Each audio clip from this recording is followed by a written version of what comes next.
রাদিয়াল্লাহু তাআলা আনহু সহ ওনার অন্যান্য সাথী ভাইরা মুহূর্তের মধ্যে শহীদ হয়ে যাবে। এই জন্য আমি সারিয়াকে সতর্ক করে বললাম, ও সারিয়া, সামনে আগানোর দরকার নাই, পিছন দিকে তাকাইলে পাহাড়ের পিছনে তোমার শত্রুদেরকে পেয়ে যাইবা।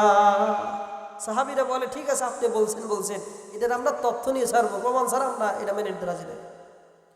সাহাবীদের কিছু মানুষ ওই দলকে আসার জন্য অপেক্ষায় রইলেন, যারা হযরত সারিয়া রাদিয়াল্লাহু তাআলা আনহুর সাথে যুদ্ধ পরিচালনা করার জন্য গিয়েছে। তারা কোন দিন ফিরে আসে, মদিনায় কোন দিন ফিরবে। এদিকে বসেন ইনশাআল্লাহ, সামনে জায়গা আছে, একটু আগে আসেন, কিছু মানুষ সামনে আগে আসেন। হযরত সারিয়া রাদিয়াল্লাহু তাআলা আনহু কোন দিন মদিনাতে যুদ্ধের কাজ শেষ করে বাড়িতে ফিরে আসবেন সেই অপেক্ষায় রইলেন। যে সাহাবীগুলোর মধ্যে বেশি কৌতূহল কাজ করতেছিল, এটা কেমনে সম্ভব, মদিনা থেকে সারিয়া যে এলাকায় যুদ্ধ করার জন্য চলে গেছে সেই এলাকা এখান থেকে 200-250 মাইল দূরে, 250 মাইল দূরে একজন মানুষের আওয়াজ কিভাবে বুঝতে পারে? ও মুসলমান, বর্তমান মোবাইল ফোনের যুগ, এখান থেকে আপনি কল দিলে আমেরিকা থেকে কথা বলা যায়, ঠিক না ঠিক বলেন? সৌদি আরব থেকে এখানে ফোন দিলে কথা বলা যায়। এটা যদি মানুষ আবিষ্কার করতে পারে, আর যারা নেতৃত্ব গ্রহণ করেছেন মানুষের হক মেরে খাওয়ার জন্য নয়, মানুষের আমানত নষ্ট করার জন্য নয়, যারা সারাদিন রাষ্ট্র পরিচালনা করত আর রাত্রিবেলায় গ্রামে গঞ্জে শহরে বন্দরে ঘুরে ঘুরে রাজা প্রজাদের অবস্থা শুধু পর্যবেক্ষণ করত, আমার প্রজাদের মধ্যে কে খেয়ে আছে আর কে না খেয়ে আছে, এমন মানুষ যারা এমন আল্লাহওয়ালা, তাদের আওয়াজ 200-250 মাইল পর্যন্ত আল্লাহ তাআলা পৌঁছায় দিতে কঠিন হবে নাকি? বলে কঠিন হওয়ার কথা না। তারপরও কিছু মানুষ থাকে যে যত ভালো কাজ করুক তারপরে হিংসা কাজ করে, দেখি এটা শতভাগ প্রমাণিত হয় কি হয় না, ঠিক না ঠিক বলে?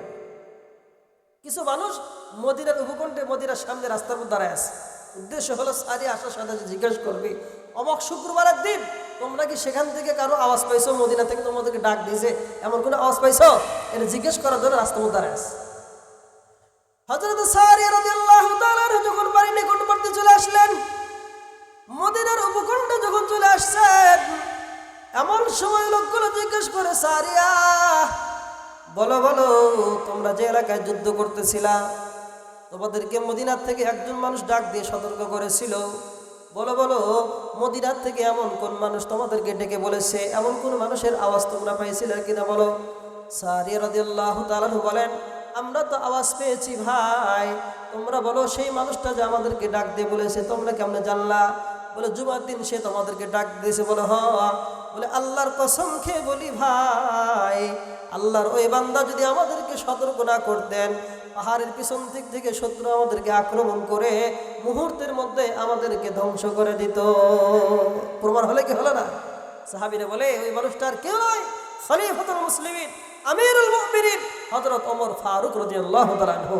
সুবহানাল্লাহ বলে। সাহাবায়ে কেরাম রাদিয়াল্লাহু তাআলা আজমাইন, তারা গুনাহকে এত বেশি ভয় করতেন, আমরা কারেন্টের শর্ট যেরকম ভয় করি, যে কোনো ছোট থেকে ছোট গুনাহকেও তারা ভয় পেতেন। আর আমাদের কাছে ছোট গুনাহ তো গুনাহ মনে হয় না, বড় গুনাহ মামুলি গুনাহ মনে করে আমরা গুনাহ করতেই থাকি। কি বলেন?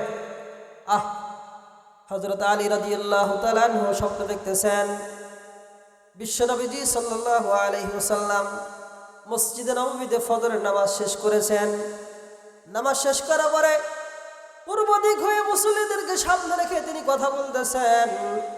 এমন সময় মসজিদে নববীর দরজায় এসে একজন বিধবা মহিলা ডেকে বলে, পয়গম্বর, এই যে আমার গাছের পয়লা খেজুর, আমার গাছের খেজুরগুলো পেকেছে পয়গম্বর, প্রথম খেজুরগুলো আমি ডালের মধ্যে নিয়ে এসেছি পয়গম্বর, আপনার সাহাবীদের মাধ্যমে খেজুরগুলো বন্টন করে সকল সাহাবীকে খাওয়ানোর ব্যবস্থা করেন। রাত্রিকালীন সময় আলী রাদিয়াল্লাহু তাআলা বলেন, আমি স্বপ্নে দেখলাম রাসূলুল্লাহ সাল্লাল্লাহু আলাইহি ওয়াসাল্লাম হযরত ওমর ফারুক রাদিয়াল্লাহু তাআলাকে ডাক দিয়ে বললেন, ও ওমর ফারুক,